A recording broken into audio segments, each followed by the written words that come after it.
आपण पाहत आहात नाशिक खबर न्यूज, जनतेचे हक्काचे व्यासपीठ। नाशिक कुंभमेळ्याच्या अनुषंगाने महानगरपालिकेकडून ज्या शेतकरी बांधवांच्या जमिनी अधिग्रहित केल्या जात आहेत त्या शेतकऱ्यांना त्यांच्या जमिनीचा मोबदला तातडीने अदा करण्यात यावा अशी मागणी नगरसेवक राहुल दिवे यांनी आज महासभेत केली। मागील कुंभमेळ्याच्या काळात जमीन अधिग्रहित झालेल्या ज्या शेतकऱ्यांचा मोबदला अद्याप प्रलंबित आहे त्यांचे न्यायालयीन खटले, तांत्रिक अडचणी किंवा इतर कारणांमुळे रखडलेले पैसेही तातडीने देण्यात यावेत अशी ठाम भूमिका राहुल दिवे यांनी मांडली। टाकळी परिसरातील काही शेतकरी आजही मोबदल्यापासून वंचित असल्याचा मुद्दा उपस्थित करत या प्रलंबित मोबदल्याची जबाबदारी नेमकी कोणाची असा सवाल त्यांनी प्रशासनाला केला। महानगरपालिका जबाबदारी घेणार नसेल तर शासनाने ही जबाबदारी स्वीकारणार का याचे स्पष्ट उत्तर प्रशासन आणि शासनाने द्यावे अशी मागणी त्यांनी केली। कुंभमेळ्याच्या विकासासाठी शेतकऱ्यांच्या जमिनी घेत असताना त्यांच्या हक्काचा मोबदला वर्षानुवर्षे प्रलंबित ठेवणे योग्य नाही। शेतकऱ्यांना न्याय मिळेपर्यंत हा प्रश्न सातत्याने लावून धरला जाईल असा इशारा नगरसेवक राहुल दिवे यांनी महासभेत दिला।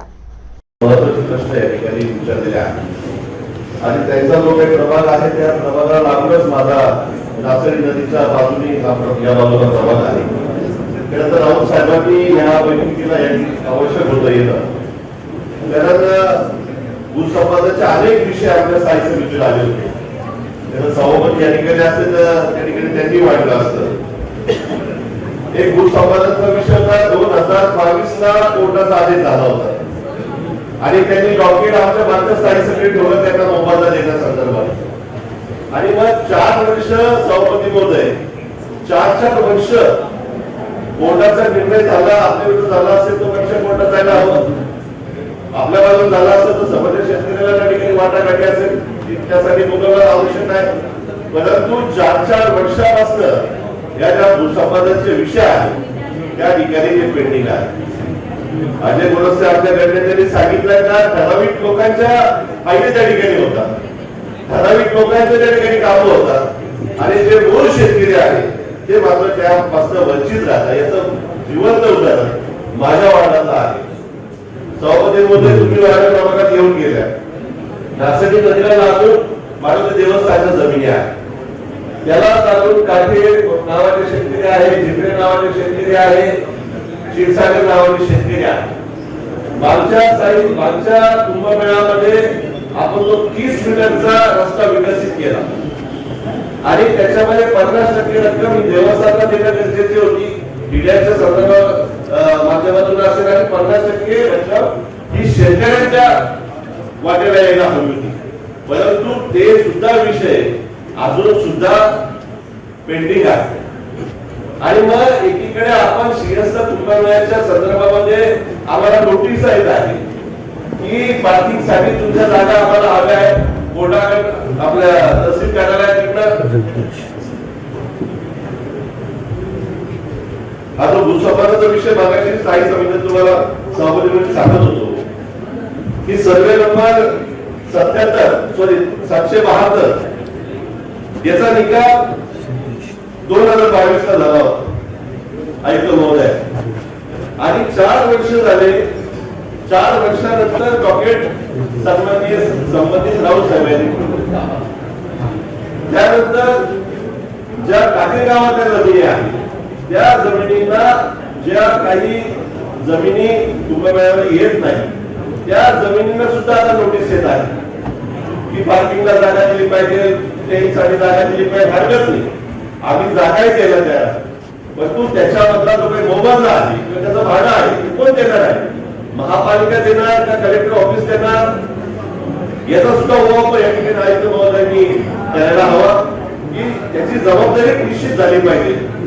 भूसंपादनाच्या बाबतीत आपण जागा घेऊ, त्या जागेचे शेतकऱ्यांचे पैसे मागच्या श्रीहस्तापासून पेंडिंग आहे, त्याची जबाबदारी कोण घ्यावं? जर कदाचित शेतकरी रस्त्यावर आले तर या होणाऱ्या श्रीहस्तामध्ये सुद्धा आपल्याला अडचण निर्माण होऊ शकते। सभापती महोदय, आज माझ्या बंगल्यापासून जो रस्ता जुना सायकल रस्ता त्याला म्हणतो जाणारा तो सुद्धा भूसंपादन आपण करत नाहीये आणि तो इतका महत्वाचा रस्ता आहे की त्याच्यामध्ये आपण काहीही कारवाई करत नाही सभापती महोदय। आणि म्हणून त्या ठिकाणी सुद्धा आपण त्या ठिकाणी लक्ष या ठिकाणी आपण दिलं पाहिजे.